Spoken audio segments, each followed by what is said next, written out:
ಇನ್ನು ಪಶ್ಚಿಮ ಬಂಗಾಳದಲ್ಲಿ ಬಿಜೆಪಿ ಟಿಎಂಸಿ ಜಿದ್ದಾಜಿದ್ದಿ. ವೆರಿ ಇಂಪಾರ್ಟೆಂಟ್ಲಿ 20 ಕ್ಷೇತ್ರಗಳಲ್ಲಿ ಟಿಎಂಸಿ ಅಭ್ಯರ್ಥಿಗಳು ಮುನ್ನಡೆಯಲ್ಲಿದ್ದಾರೆ. 20 ಕ್ಷೇತ್ರಗಳಲ್ಲಿ 17 ಕ್ಷೇತ್ರಗಳಲ್ಲಿ ಬಿಜೆಪಿ ಅಭ್ಯರ್ಥಿಗಳು ಮುನ್ನಡೆ. ಈ ಬಾರಿ ಟಿಎಂಸಿಯನ್ನ ಹಿಂದಿಕ್ಕಿ ಬಿಜೆಪಿ ಅಭ್ಯರ್ಥಿಗಳು ಮುಂದಕ್ಕೆ ಹೋಗ್ತಾರೆ ಅನ್ನುವಂತ ಮಾತಿದೆ. ಸಮೀಕ್ಷೆಗಳು ಕೂಡ ಅದನ್ನೇ ಹೇಳಿವೆ. ಟಿಎಂಸಿ ಅಭ್ಯರ್ಥಿಗಳು 20 ಕ್ಷೇತ್ರಗಳಲ್ಲಿ 17 ಕ್ಷೇತ್ರಗಳಲ್ಲಿ ಬಿಜೆಪಿ ಅಭ್ಯರ್ಥಿಗಳು ಮುನ್ನಡೆ. ಪಶ್ಚಿಮ ಬಂಗಾಳದಲ್ಲಿ ಹತ್ತತ್ರ ಬಂದಿದ್ರು ಕಳೆದ ಬಾರಿ ಪಶ್ಚಿಮ ಬಂಗಾಳದಲ್ಲಿ. ಬಿಜೆಪಿ ಅಭ್ಯರ್ಥಿ ಕಾಗೇರಿಗೆ ಆರಂಭಿಕ ಮುನ್ನಡೆ ಸಿಗ್ತಾ ಇದೆ. ಉತ್ತರ ಕನ್ನಡಕ್ಕೆ ಸಂಬಂಧಪಟ್ಟ ಹಾಗೆ ಹೇಳ್ತಾ ಇರುವಂತದ್ದು ಹಿಂದಿನ ಕೆನರಾ ಕ್ಷೇತ್ರ. ಸುಷ್ಮಾ, ಮನೆ ಹೇಗಿದ್ಯೆ? ಕೊಳೆ ಭರಿತಾನೆಲ್ಲ. ನೀವು ಫ್ಲೋರೋಮಾ ಉಪಯೋಗಿಸಿದ್ರಾ? ಫ್ಲೋರೋಮಾ ಇದರಲ್ಲಿನ ನಿಂಬೆಯ ಕಣಗಳು ಮನೆ ತುಂಬಾ ಸುವಾಸನೆ ಬೀರುತ್ತೆ. ಫ್ಲೋರೋಮಾ 25 ವರ್ಷಗಳ ಬಂದ, ಮನೆಯೂ ಚಂದ. ನಮ್ಮ ಆಯ್ಕೆ ಫ್ಲೋರೋಮಾ. ನಿಮ್ದು? 9731 ಮತಗಳನ್ನ ಅವರು ಪಡೆದಿದ್ದಾರೆ ಅನ್ನುವಂಥದ್ದು ಗೊತ್ತಾಗ್ತಾ ಇದೆ. ವಿಶ್ವೇಶ್ವರ ಹೆಗಡೆ ಕಾಗೇರಿ ಈ ಬಾರಿ ತಮ್ಮ ರಾಜಕೀಯ ಭವಿಷ್ಯವನ್ನ ಮತ್ತೆ ಅವರು ನಿರೂಪಿಸಿಕೊಳ್ಬೇಕಾದಂತಹ ಅನಿವಾರ್ಯತೆ ಇದೆ. ಅಗೈನ್ ವಯಸ್ಸಿನ ಕಾರಣದಿಂದಾಗಿ ಮುಂದಿನ ಹಂತದಲ್ಲಿ ಅವರಿಗೆ ಮತ್ತಷ್ಟು ಚುನಾವಣೆಯಲ್ಲಿ ಭಾಗಿಯಾಗೋದಕ್ಕೆ ಅವಕಾಶ ಸಿಗುತ್ತೋ ಇಲ್ವೋ ಗೊತ್ತಿಲ್ಲ. ಬಟ್ ಈ ಬಾರಿ ಅವರು ಗೆಲ್ಬೇಕಾದಂತದ್ದು ಓಕೆ. ಅಖಿಲೇಶ್ ಯಾದವ್ ಕನೌಜ್ ನಲ್ಲಿ ಹಿನ್ನಡೆ ಅನುಭವಿಸ್ತಾ ಇದ್ದಾರೆ ಅನ್ನುವಂಥದ್ದು ಗೊತ್ತಾಗ್ತಾ ಇದೆ. ಕನೌಜ್ ನಲ್ಲಿ ಹಿಂದೆ ಅವರ ಪತ್ನಿ ಡಿಂಪಲ್ ಯಾದವ್ ಕೂಡ ನಿಂತು ಸೋತಿದ್ರು ಕಳೆದ ಬಾರಿ ಚುನಾವಣೆಯಲ್ಲಿ. ಈ ಕಾರಣಕ್ಕಾಗಿನೇ ಒಂದು ಭದ್ರಾ ನೆಲೆ ಕೂಡ ಅವರು ಈ ಬಾರಿ ಬಂದು ಕನೌಜ್ ನಲ್ಲಿ ಕಂಟೆಸ್ಟ್ ಮಾಡಿದ್ರು. ಬಟ್ ಹಿನ್ನಡೆ. ಬೆಳಗಾವಿಯಲ್ಲಿ ಜಗದೀಶ್ ಶೆಟ್ಟರ್ಗೆ ಮುನ್ನಡೆ ಮತ್ತೆ ಈಗ ಲಭ್ಯ ಆಗಿದೆ ಅನ್ನುವಂಥದ್ದು ಗೊತ್ತಾಗ್ತಾ ಇದೆ. ಆ ಮುನ್ನಡೆಯನ್ನು ಅವರು ಮುಂದುವರ್ಸ್ಕೊಂಡು ಹೋಗ್ತಾ ಇದ್ದಾರೆ ಅಂತ ಕಾಣಿಸುತ್ತೆ. 3482 ಮತಗಳಿಂದ ಜಗದೀಶ್ ಶೆಟ್ಟರ್ ಮುನ್ನಡೆಯನ್ನ ಸಾಧಿಸ್ತಾ ಇದ್ದಾರೆ. ಲಕ್ಷ್ಮೀ ಹೆಬ್ಬಾಳ್ಕರ್ ಪುತ್ರ ಮೃಣಾಲ್ ಹೆಬ್ಬಾಳ್ಕರ್ ವಿರುದ್ಧವಾಗಿ ಜಗದೀಶ್ ಶೆಟ್ಟರ್ಗೆ ಒಟ್ಟು 30,404 ಮತಗಳು ಲಭ್ಯ ಆಗಿದ್ರೆ ಮೃಣಾಲ್ ಹೆಬ್ಬಾಳ್ಕರ್ಗೆ 26,922 ಮತಗಳು ಲಭ್ಯ ಆಗಿದೆ. ಬಹಳ ಟಫ್ ಫೈಟ್ ಆರಂಭಿಕ ಹಂತದಲ್ಲಂತೂ ಕಂಡು ಬರ್ತಾ ಇದೆ. ಕ್ಷಣ ಕ್ಷಣಕ್ಕೂ ಬೆಳಗಾವಿ ಜೊತೆಗೆ ಈ ಕಡೆ ಚಿಕ್ಕೋಡಿಯಲ್ಲೂ ಕೂಡ, ಪಕ್ಕದ ಚಿಕ್ಕೋಡಿಯಲ್ಲೂ ಕೂಡ ಹಾವು ಏಣಿ ಆಟ ಮುಂದುವರಿತಾ ಇದೆ.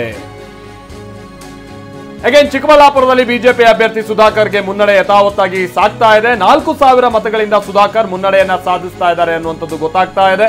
ಕೈ ಅಭ್ಯರ್ಥಿ ರಕ್ಷಾರಾಮಯ್ಯ ಅವರಿಗೆ ಆರಂಭಿಕ ಹಂತದ ಹಿನ್ನಡೆಯೂ ಕೂಡ ಕಾಣಿಸ್ತಾ ಇದೆ. ರಾಷ್ಟ್ರೀಯ ಯುವ ಕಾಂಗ್ರೆಸ್ನ ಪ್ರಧಾನ ಕಾರ್ಯದರ್ಶಿ ಕೂಡ ಆಗಿದ್ದಾರೆ ರಕ್ಷಾರಾಮಯ್ಯ ಅವರು. ಈ ಬಾರಿ ಗೆಲ್ಲೇಬೇಕಾದಂತಹ ಅನಿವಾರ್ಯತೆ ಅವರಿಗೂ ಕೂಡ ಇದೆ ರಾಜಕೀಯ ಭವಿಷ್ಯ ರೂಪಿಸಿಕೊಳ್ಳುವಂತ ನಿಟ್ಟಿನಲ್ಲಿ. ಬಟ್ ಕಳೆದ ಬಾರಿ ವಿಧಾನಸಭಾ ಚುನಾವಣೆಯಲ್ಲಿ ಆದಂತಹ ಹಿನ್ನಡೆಯನ್ನ ಈ ಬಾರಿಯ ಗೆಲುವಿನ ಮುಖೇನವಾಗಿ ಸರಿದೂಗಿಸಿಕೊಳ್ಳುವಂತ ಪ್ರಯತ್ನದಲ್ಲಿ ಸುಧಾಕರ್ ಅವರು ಇದ್ದಾರೆ. ನಾನು ಮೆಡಿಕಲ್ ಕಾಲೇಜಿಂದ ಹಿಡಿದು ಬಹಳಷ್ಟು ಅಭಿವೃದ್ಧಿಯನ್ನ ಚಿಕ್ಕಬಳ್ಳಾಪುರಕ್ಕೆ ಮಾಡೋಕೆ ಪ್ರಯತ್ನ ಪಟ್ಟಿದ್ದೀನಿ. ಈಗ ಇನ್ನೊಂದು ಅವಕಾಶ ಕೊಟ್ರೆ ಕೇಂದ್ರದಿಂದ ಏನೇನು ಯೋಜನೆಗಳನ್ನ ಅನುದಾನವನ್ನ ತರಬಹುದೋ ನಾನು ಪ್ರಯತ್ನವನ್ನ ಮಾಡ್ತೀನಿ ಅಂತ ಚುನಾವಣಾ ಪ್ರಚಾರದ ಸಂದರ್ಭದಲ್ಲಿ ಮೇಲಿನ ಮೇಲೆ ಹೇಳ್ಕೊಂತ ಬಂದಿದ್ರು. ಒಂದ್ ರೀತಿ ಚಿಕ್ಕ ಪುಟ್ಟ ಜಾತಿಗಳು ವರ್ಸಸ್ ಒಕ್ಕಲಿಗ ಅನ್ನುವಂತ ರೀತಿಯಾಗಿ ಬಿಂಬಿಸುವಂತ ಪ್ರಯತ್ನವೂ ಕೂಡ ಚಿಕ್ಕಬಳ್ಳಾಪುರದಲ್ಲಿ ಆಗಿತ್ತು. ಬಟ್ ಅದೇನೇ ಆದ್ರೂ ಕೂಡ ಪ್ರಚಾರ ಸಂದರ್ಭದಲ್ಲಿ ಬೇರೆ ಬೇರೆ ವಿಚಾರಗಳಿದ್ರು ಕೂಡ ಕಲಬುರಗಿಗೆ ಸಂಬಂಧಪಟ್ಟಾಗೆ ಈ ಬಾರಿ ರಾಧಾಕೃಷ್ಣ ಅವರ ಗೆಲುವು ಬಿಜೆಪಿ ಕಾಂಗ್ರೆಸ್ಗೆ ಬಹಳ ಮುಖ್ಯ. ಯಾಕಂತ ಅಂದ್ರೆ ಸೋಲನ್ನೇ ಕಾಣದೇ ಇದ್ದಂತ ಗೆಲುವಿನ ಸರದಾರ ಅಂತ ಬಿಂಬಿತ ಆಗಿದ್ದ ಮಲ್ಲಿಕಾರ್ಜುನ್ ಖರ್ಗೆ ಅವರನ್ನ ಸೋಲಿಸಿದ್ದಂತ ಸಂಗತಿಯಾಗಿತ್ತು. ಆದ್ರೆ ಅವಾಗ ಈ ಕೋಲಿ ಸಮುದಾಯಕ್ಕೆ ಸಂಬಂಧಪಟ್ಟ ಹಾಗೆ ಅದಾದ ನಂತರ ಈ ಕಡೆ ಮಾಲಿಕಯ್ಯ ಗುತ್ತೇದಾರ್ ಇವರೆಲ್ಲ ಆಗ ಬಿಜೆಪಿಗೆ ಹೋಗಿದ್ರು. ಈಗೆಲ್ಲ ಮತ್ತೆ ಅವ್ರು ರಿಟರ್ನ್ ಕಾಂಗ್ರೆಸ್ಸಿಗೆ ಬಂದಿದ್ದಾರೆ. ಹೀಗಾಗಿ ಬಾಬುರಾವ್ ಚಿಂಚನ್ಸೂರು, ಮಾಲಿಕಯ್ಯ ಗುತ್ತೇದಾರ್ ಇವ್ರದೆಲ್ಲ ಬಲ ನಮ್ಗಿದೆ, ನಾವು ಗೆಲ್ತೀವಿ ಅಂತ ಕಾಂಗ್ರೆಸ್ ಹೋರಾಡ್ತಾ ಇದೆ. ನೋಡೋಣ ಎಂಡ್ ರಿಸಲ್ಟ್ ಏನಾಗುತ್ತೆ ಅಂತ. ಜಗದೀಶ್ ಶೆಟ್ಟರ್ ಮುನ್ನಡೆ. ಜಗದೀಶ್ ಶೆಟ್ಟರ್ ಅವರಿಗೆ ಇದು ಒಂಥರ ಅಳಿವು ಉಳಿವಿನ ಹೋರಾಟ. ಹೌದು, ಜಗದೀಶ್ ಶೆಟ್ಟರ್ ಮುನ್ನಡೆ. ಅವರ ನಂಟರೇ ಅಲ್ಲಿ ಪ್ರತಿನಿಧಿಸ್ತಾ ಇದ್ರು. ಬದಲಾದಂತ ಸನ್ನಿವೇಶದಲ್ಲಿ ನೋಡಿ ಕೋವಿಡ್ ಅಲ್ಲಿ ಹೊರಟೋದ್ರು. ಆ ಸಂದರ್ಭದಲ್ಲಿ ಮಂಗಳ ಅಂಗಡಿ ಆ ಕ್ಷೇತ್ರವನ್ನು ಪ್ರತಿನಿಧಿಸ್ತಾ ಇದ್ರು. ಈಗ ಅಂಗಡಿಯ ಶೆಟ್ಟರ್ ಮುಖಾಂತರ ಮೇಲೆ ಕೇಳುತ್ತಾ. It's very important. Shatrughan Sinha TMC ಅಭ್ಯರ್ಥಿ ಕಳೆದ ಬಾರಿ ಬೈ ಎಲೆಕ್ಷನ್ ಅಲ್ಲಿ ಗೆದ್ದಿದ್ರು ಅಸಾನ್ಸೋಲ್ ಪ್ರದೇಶದಿಂದ. ಈಗ ಅವರು ಹಿನ್ನಡೆಯನ್ನ ಸಾಧಿಸ್ತಾ ಇದ್ದಾರೆ ಅನ್ನುವಂಥದ್ದು ಗೊತ್ತಾಗ್ತಾ ಇದೆ. ನಟ ಶತ್ರುಘ್ನ ಸಿನ್ಹಾ ಆರಂಭಿಕ ಹಿನ್ನಡೆಯನ್ನ ಅನುಭವಿಸ್ತಾ ಇದ್ದಾರೆ. ಟಿಎಂಸಿ ಅಭ್ಯರ್ಥಿ ಆ ಕಡೆಗೆ ಅಸ್ಸಾಂಗೆ ಹೊಂದ್ಕೊಂಡಿರುವಂತಹ ಕ್ಷೇತ್ರ ಅಸಾನ್ಸೋಲ್. ಅಲ್ಲಿ ಶತ್ರುಘ್ನ ಸಿನ್ಹಾ ಈ ಬಾರಿ ಕಂಟೆಸ್ಟ್ ಮಾಡಿದ್ದರು. ಬೈ ಎಲೆಕ್ಷನ್ ಅಲ್ಲಿ ಮೊದಲೇ ಹೇಳ್ದಂಗೆ ಗೆದ್ದಿದ್ರು. ಬಟ್ ಈಗ ಅವರು ಹಿನ್ನಡೆಯನ್ನ ಅನುಭವಿಸ್ತಾ ಇದ್ದಾರೆ. ಇದು ಪಶ್ಚಿಮ ಬಂಗಾಳದಲ್ಲಿ ಬಿಜೆಪಿ ಹಾಗೆ ಟಿಎಂಸಿ ನಡುವೆ ಯಾವ ಮಟ್ಟಿಗಿನ ಫೈಟ್ ಇದೆ ಅನ್ನುವಂಥದ್ದು ಕೆಲವೊಂದು ದೊಡ್ಡ ಘಟಾನುಘಟಿಗಳಿಗೆ ಹಿನ್ನಡೆ ಮುನ್ನಡೆ ನೋಡಿದಂತ ಸಂದರ್ಭದಲ್ಲಿ ನಮ್ಗೆ ಗೊತ್ತಾಗ್ತಾ ಇದೆ. ಕಳೆದ ಬಾರಿ ಟಿಎಂಸಿಯ ಹತ್ರ ಬಂದಿತ್ತು ಬಿಜೆಪಿ.